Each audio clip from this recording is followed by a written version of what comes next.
Ladies and gentlemen, welcome to the Bullpen.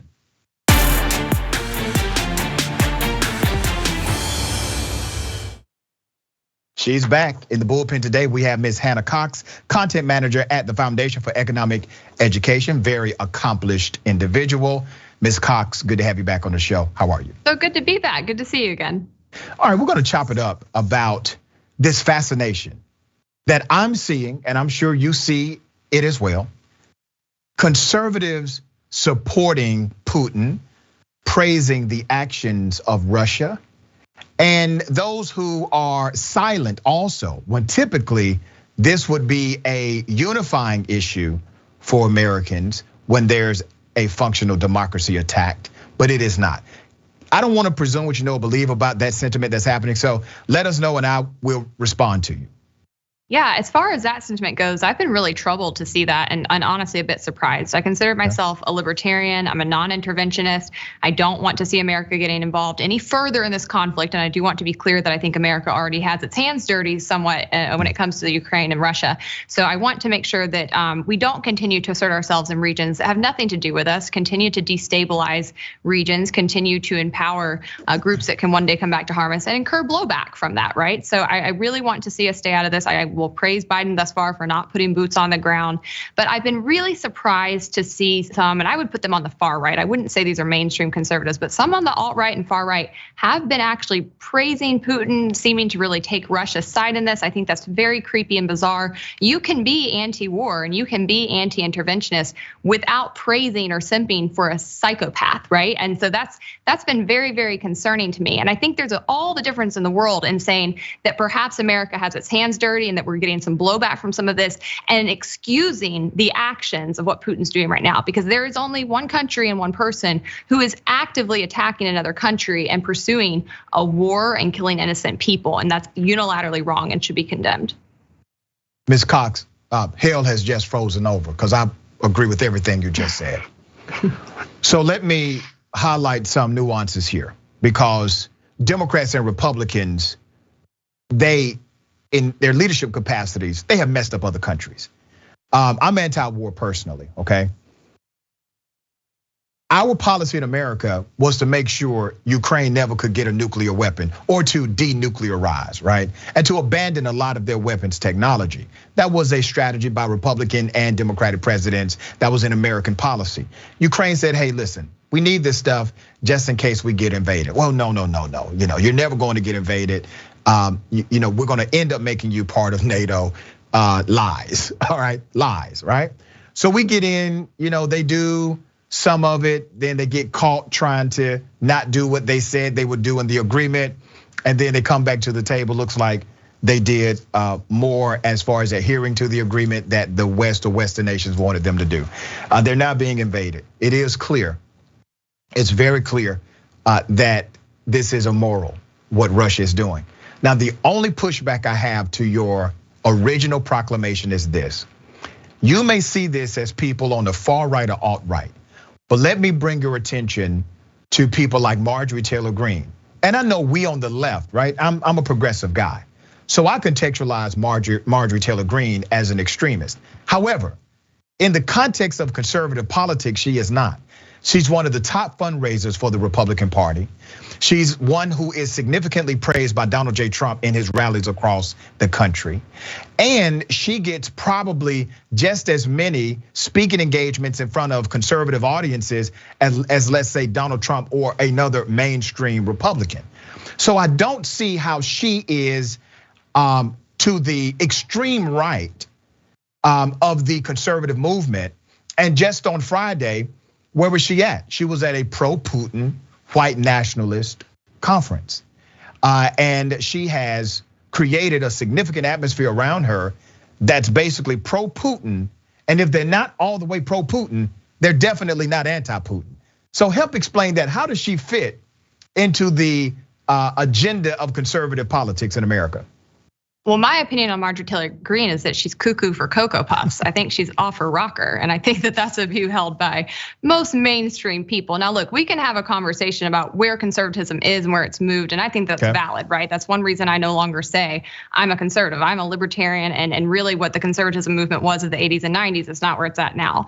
I do think there's a battle going on for who the GOP is going to be post-Trump. And I think that's a significant battle. Even if you're not in the party, that's something that should concern people. Because what we want to see is a party that returns to the foundations of things like limited government, free markets, individual liberty, and these are things that we can debate, but these are solid principles, right? These are respectable ideas. And then you have this nationalist, often racist, very cringe side to the right that is battling to take over the GOP. And I think it remains to be seen who's going to win out now with Donald Trump somewhat out of the picture. And to be honest, I don't know. But I would still put people like Marjorie Taylor Greene and Lauren Boebert and Madison Cawthorn, I would put them on the far right. I would not say that they hold the same views as like William F. Buckley or people who were traditional stalwarts of conservatism. Okay, well, they're becoming dinosaurs. So let's talk about Trump. Trump is a small man. He's small mentally, he's petty, he's a small guy. And what he did is he downsized what the Republican platform was. He had to shrink it to fit him. And he also did the same thing for the institution of the presidency. He had to shrink the institution to fit him because he's a small man. But what happened in the process of that, he also downsized in a significant way the nuance of politics in the Republican Party. There was a time you all said, or conservatives said, we're the big tent party, right? We want to celebrate diversity. We want to make sure that we are inclusive in our openness to understanding different variations of policy application. And let me tell you why I actually would like you guys to return, and I'm talking about conservatives. I would like you guys to return to a sense of normative political behavior. Here's why.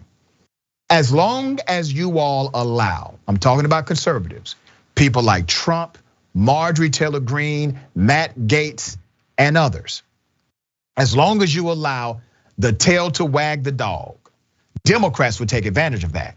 Because Democrats will promise the world, they get elected. 4 years, they deliver nothing. Re-election comes, right?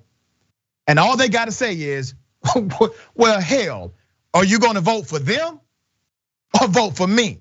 There's no competition. So now they're able to take the votes for granted in a way because you don't have a viable option in the marketplace of politics. You all need to come back and get your minds together, come back to the table with some actual solutions and stop with this personality over politics stuff. Do you not agree? I agree 100%. And I actually said this on a Fox News radio tour. So I went into the weeds and I said this. I said, if the GOP continues to reelect Trump or to put anybody of his ilk up as the party bearer, they will continue to lose. And I really only see one way that the party loses in the next presidential election, because Biden's presidency is not going great. He doesn't have a whole lot to hang his hat on. But if they put up Trump or somebody in his camp, that's all you have to do. All you have to do is say, we're not that guy, we're not them. And people are like, yeah, thank God. Right? Yeah, I actually agree. I've said that on record. I said the best thing that can happen to Democrats is if Trump runs for president, because Trump excites the opposite base in a way that Biden cannot. So I'm with you on that. I actually hope Trump does run. So 74% of Americans, they are calling the Russian invasion unjustified, 74%. Now, that's a big deal. That was YouGov poll. That's a big deal because 74% of Americans don't agree on anything anymore, right? So 74% of Americans are saying, hey, this was a bad thing. But when it started, 88%. You got to think about this. When this assault first started, Hannah, 88% of Americans said Russia is wrong. Now, the latest poll, that number has dropped to 74%. And I guarantee you, give it a week or two, that number will be less than 70%. We've seen this happen before. It's social conditioning, it's social engineering, and it comes from the top. This is dangerous. This is dangerous stuff. So what's the plan inside of the conservative movement to try to get a grasp back on a more normative political dynamic in America?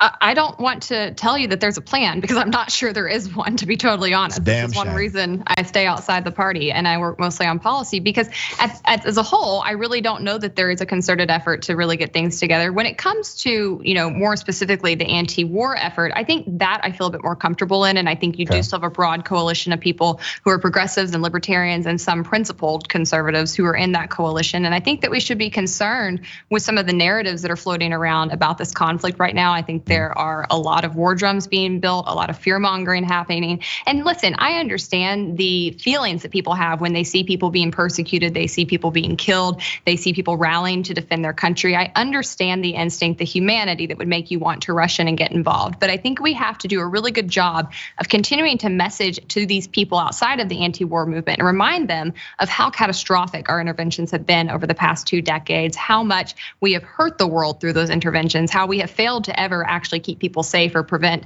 the loss of innocent life. And I certainly think that would be the case here if we were to escalate the situation and get involved with Russia, which is a nuclear power. And so for me, that's the dominant thing we have to talk about right now, because we know there are lots of special interests in people who are gunning to enter this conflict. Yeah, and I think this is going to get worse before it gets better. So let me highlight something that a lot of Republicans are saying, those that are pro-Trump, and they're trying to be silent about Putin.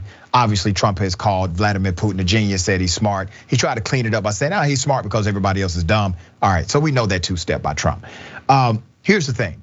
When you then pose the question to these very hardcore Trump supporters, well, what would Trump do differently? They will say, I don't know. Or they will say, well, he'll do sanctions. Well, that's what Biden is doing. And let me remind everyone, because I find it really, really ironic that we forget that it was actually Donald Trump who decided to lift sanctions from Russia. So much so that in a bipartisan move, the House literally voted against him in a massive way, overwhelming majority, voted against lifting these Russia sanctions during the presidency of Donald Trump. Why do you think that message does not connect with those who support Trump when they say things like, well, Trump would have been tougher on Vladimir Putin when he actually had to be disciplined by the House when he went to lift sanctions on Russia?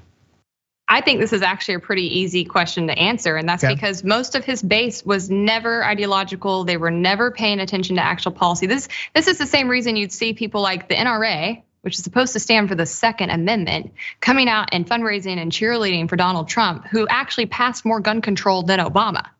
It never tracked. He was never doing the things that they thought he was doing, they said he was doing, but they weren't paying attention to policies, they were paying attention to personality. And I think a lot of people got hoodwinked by him. I really do. And I think that that's a sad thing that happened in our society. And I think it's something that, much of his base is still being hoodwinked by him. I'm not on his mailing list, but I feel pretty confident that some of this pro-Putin agenda that we're hearing from the far right is coming from that camp. And I also think there's been a lot of the narrative from him as well that Biden has ties to Ukraine and with the Hunter Biden scandal. And I think that's some of the animosity you see towards Ukraine. And none of it is actually based on the actual conflict, right? Which is quite nuanced and has decades leading up to it. And we should be having that conversation, but we're really not. Instead, we're actually just seeing like this Democrat Republican narrative continue to play out. And I think that it's mostly bogus.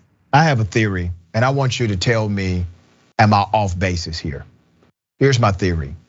I think there's a section of American society, primarily those caught up in the Trump era of politics, who are at heart anti-democracy. At heart. They may not articulate it that way, but they do not appreciate nor honor democracy. I'm not going to disagree with you, but I want to add to that. I think there's also a significant portion on the left that I would say that about, that I think we see on both sides. There's factions that do not truly care about free speech. They don't truly care about following the will of the people. They don't actually want to live in a tolerant society that allows people to protest. And I've seen this on both sides, right? Because as a libertarian, I'm often kind of caught in the middle. But when the Black Lives Matter protests were going on, I was mostly supportive of that. I believe there's tons of police brutality, and I've worked in criminal justice. There's tons of systemic racism. I wanted to elevate that and celebrate it the right, hated those protests. Now we see protests from the right against things like masking and lockdowns that I think have had really terrible implications as far as children's learning abilities and pushing kids into homes that are domestically abusive. Let me tell you the big difference between those protests and the Black Lives Matter. Black Lives Matter, they were basically protesting outside, they were marching, they were following the tradition of civil rights heroes like Dr. King and others, right? So they were getting to the street, they were making a lot of noise so that you can see, you can pay attention to what they were complaining about and what they needed the society to fix, right? But for the mask protocols and the protests, what you see happening is a violation of actual law. Private companies are able to enforce mask laws inside of their facilities. That is common and settled. But you have individuals who are literally going into these facilities, breaking laws, committing criminal trespass. You have individuals at school boards who are saying, well, you cannot enforce a mask mandate inside of the school system, so we're going to violate it by, as parents coming up to the school, which is obviously illegal, and making their protest on the school campus as adults. Those things are illegal. Those things also compromise the safety of our students. You see the difference in some of that? No, I don't, because I also want to point out that there were portions of the Black Lives Matter rallies that were looting and burning businesses, which is illegal. And I will say, I disagree with people protesting at private businesses, but at schools and school boards, that's exactly where people should be protesting. Take your argument to the government. Those are public institutions. Right, the issue is not the protest, like the protest on school property is a problem. So you and I agree with that, right? No, I think school property is public property. No, I mean, during the school day, a parent coming up to the school and protesting on school property, that's not a problem? Not at all, as long as they're not violent. No, I'm a huge believer in civil disobedience. That is a problem. That's actually against law. I'm a former high school teacher, man. You can't have parents who do not have lawful access to come into a school system protesting if they do not have clearance to do so. Just because it's public property, you can't go and protest inside of a police precinct. They can't use common sense controls for the safety of their staff. They can do that, and we can do it for the safety of children.